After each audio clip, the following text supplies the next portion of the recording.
Antes de nada, dar as grazas por a súa presencia a representantes das institucións, o director xeral de Inclusión da Xunta de Galicia, don Arturo Parrado, a Concepción Fernández, concelleira de Política Social, de Diversidade, Saúde e Centros Cívicos do Concello de Santiago, a que agradecemos tamén a cesión do espacio, ao subdirector xeral de Servicios Sociais e Xestión Económica de Inclusión Social, Carlos Santos, aos representantes dos partidos políticos, por o Grupo Parlamentario Socialista Noelia Blanco, por o Grupo Parlamentario Popular María Antón Vila Sánchez, e as universidades, os representantes da Escola Universitaria de Traballo Social de Santiago, Teresa Facal, da Facultade de Ciencias de Educación de Ourense, Francisco Aguiar e Carmen Verde. Tamén aos representantes dos Colexio Oficial de Educadores de Galicia, Sofía Ribeiro e Belén Piñeiro, e da Confederación, en representación da Confederación Galega de Discapacidade, o GAMI, o vicepresidente, Ramón Estallo. Moitas gracias por compartir con nós e por querer coñecer un pouco máis da nosa profesión. Tamén dar as gracias, claro, aos colexiados por asistir, tamén tendo en conta a tarde a cicloxénesis. Moitas gracias a todos por a vosa asistencia.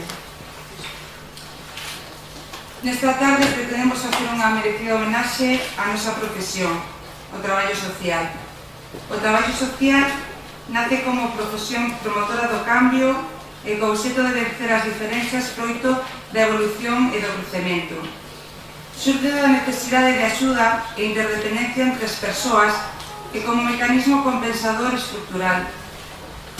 Trátase unha profesión con raíces profundamente femininas, onde temos que destacar o traballo en rede e coa comunidade das nosas pioneiras. Entendemos a persoa como portadora de dereitos e definimos a nosa identidade profesional apartada do asistencialismo e en base a unha metodoloxía científica. Ben é certo que no momento actual percíbese dentro do noso colectivo un certo desalento, unha certa frustración.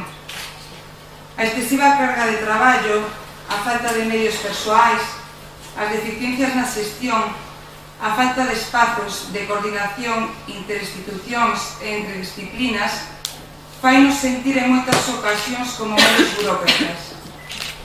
E isto xenera, nas persoas que levamos arraigados o compromiso e os valores da profesión e da cidadanía, un progresivo desgaste, tendo ás veces a sensación que facer as cousas ben vai contracorrente e que cumprir o noso código ético está a ser penalizado.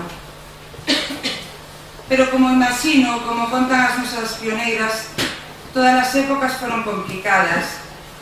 Precisamos voltar ás orixes, á universidade, e pôr en valor a nosa profesión.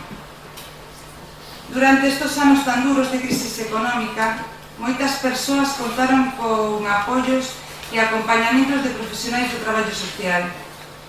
Vivíronse e continúanse a vivir tragedias e problemáticas moi graves, nas que só nós dimos resposta. Non só destacamos na xestión de casos, tamén na planificación e na programación, na sensibilización á cidadanía para que non deixen de reclamar os seus dereitos.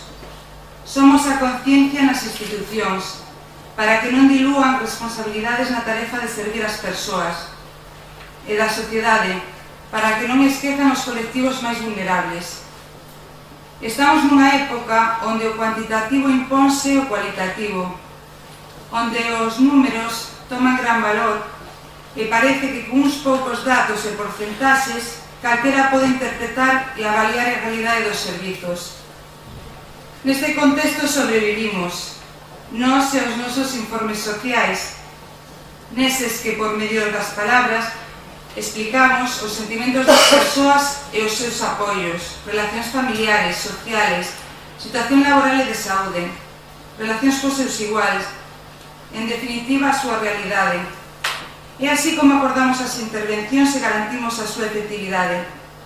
Capacitamos as persoas para a superación das súas fases vitais, sempre na procura dese anhelado estado de benestar. Foi no ámbito comunitario onde desenvolvemos as actuacións que máis contribuíron á cidadanía. Aproveitamos como ningunha outra profesión a diversidade e para nós a imperfección, a diversidade non é unha imperfección, senón un valor enriquecedor. Fomos feministas e progresistas e aplicamos a filosofía humanista antes que ninguén. E, dende logo, somos as maiores salvagardas da xusticia social. No campo da saúde, o diagnóstico social foi imprescindible para completar diagnóstico médico e garantir os tratamentos. Somos os profesionais que acompañamos durante todo o proceso os pacientes crónicos e as súas familias. Na atención primaria, a persoa, na súa dimensión biopsicosocial, sitúase no centro do seu proceso de saúde e a comunidade no nivel fundamental de atención. A traballadora social pasa a formar parte esencial do equipo de referencia. É preciso destacar tamén o papel do traballo social sanitario nos plans, programas e dispositivos de drogodependencias e outras adiccións, nos centros de planificación familiar, como profesionais de acollida, seguimento continuo e na elaboración das políticas de prevención. Somos parte fundamental do noso sistema sanitario, que tan valorado está dentro e fora deste país. Debemos de continuar a defender un sistema de protección público. Colectivos como menores, mulleres, familia, maiores, discapacidade, inclusión, onde o noso criterio é imprescindible e a nosa práctica profesional está recoñecida. A protección debe ser estricta e con máximo rigor. E para iso precisanse servizos de profesionais capacitados e especificamente formados, con mecanismos públicos necesarios para garantir o bo desenvolvemento e calidade das competencias.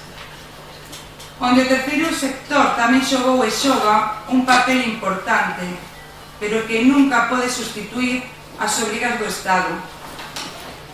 Facer mercantilismo con servicios orientados aos colectivos máis vulnerables non fai máis que favorecer a persistencia desta vulnerabilidade.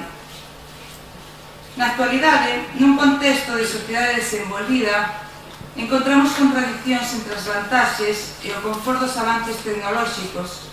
O incremento de situacións de soidade e illamento fainos unha chamada a reflexión.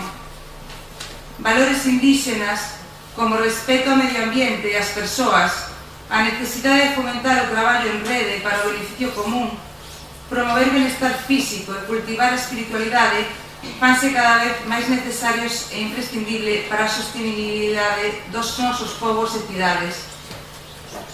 Valores recollidos no noso código deontolóxico e profundamente arraigados na nosa praxe profesional.